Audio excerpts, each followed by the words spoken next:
The forces clashing in Normandy on June 6, 1944, were not just two armies, but the Allies' arsenal of democracy and Hitler's fortress Europe.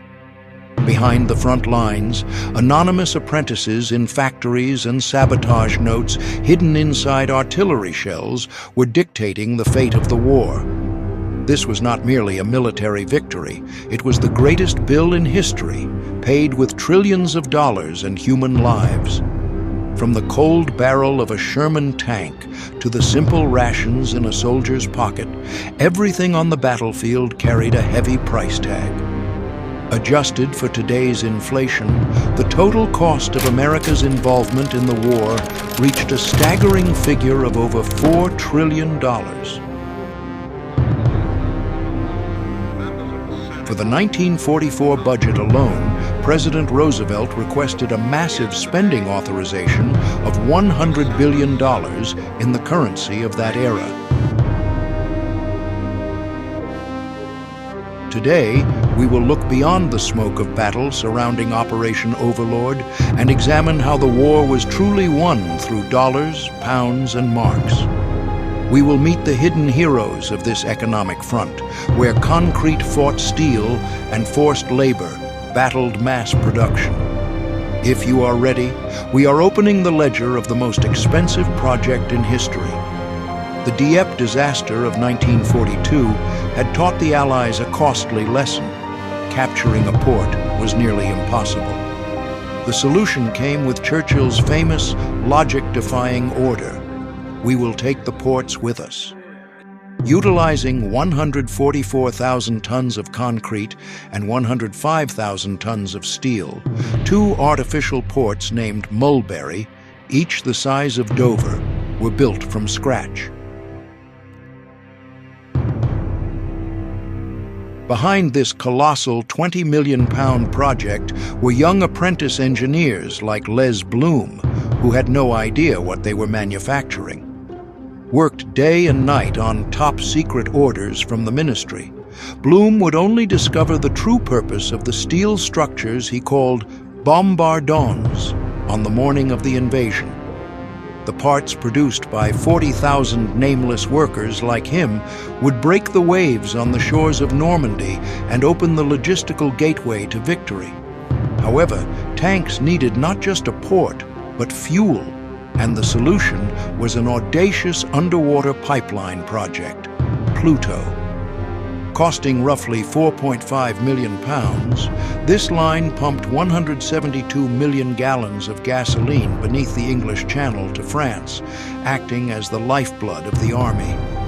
Even when 85% of these pipes were salvaged from the sea and sold as scrap after the war, the lead and steel reclaimed for the economy were worth a fortune. On the other side of the Channel, Hitler was burying his resources into the Atlantic Wall, which stretched for 4,000 miles and swallowed 17 million cubic meters of concrete. With the resources spent solely on this pile of concrete along the French coast, 1,100 stadiums or an entire city could have been built from scratch. Costing 3.7 billion marks, this wall had turned into a bottomless pit for the Nazi economy. Rommel, who berated Lieutenant Arthur Janke for not laying enough mines shortly before the invasion, was met with an unexpected response.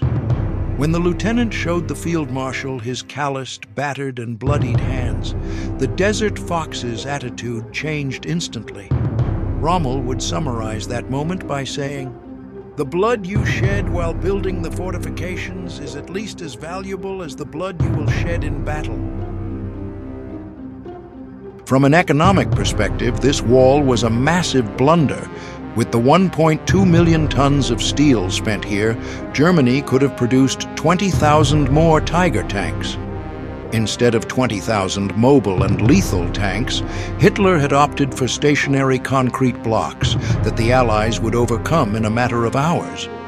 Even the 4 million francs of loot shared by soldiers at the Mazy Battery, discovered years later via a map found by historian Gary Stern, was proof of this extravagance. The most striking and human example of the economic war happened to an American B-17 bomber named Tondelayo. The aircraft was hit exactly 11 times over Germany, but did not go down. An inspection on the ground revealed that the shells contained not gunpowder, but a note hidden by forced Czech laborers. That note bore the silent cry of an enslaved worker. "This is all we can do for you right now." The Allies were prepared to sacrifice thousands of these planes, each costing $4.4 million in today's money, to destroy Nazi industry. The expenditure just for the B-17 fleet exceeded even the cost of the Manhattan Project, which produced the atomic bomb. However, the American economy had reached a terrifying production capacity that could replace losses much faster than the Germans. Over 12,000 B-17s were manufactured in 1944. For the American Army, the way to save a soldier's life was to spare no expense and produce more tanks.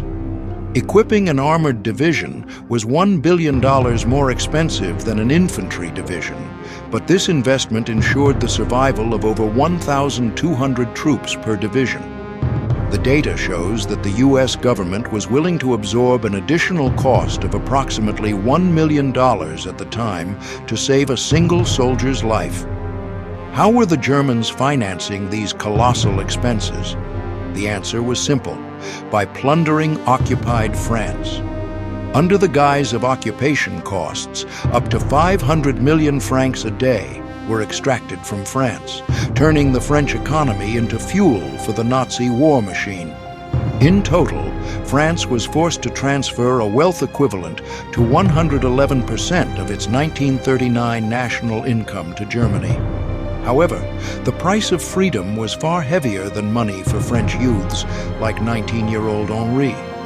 While Allied planes bombed Henri's city to cut German supply lines, he was forced to witness the death of his fiancée and family right before his eyes. As the Allies pursued a logistical victory, 20,000 French civilians perished under the bombs of their liberators during the Normandy campaign alone.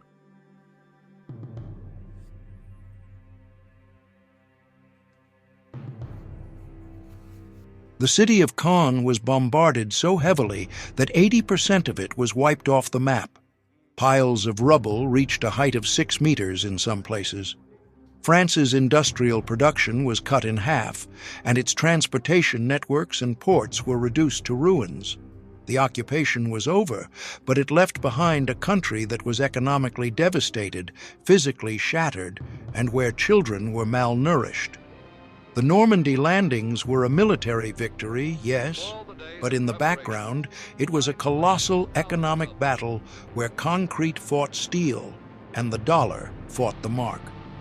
This destruction laid the foundations of the modern European economy with the $13 billion Marshall Plan that followed the war.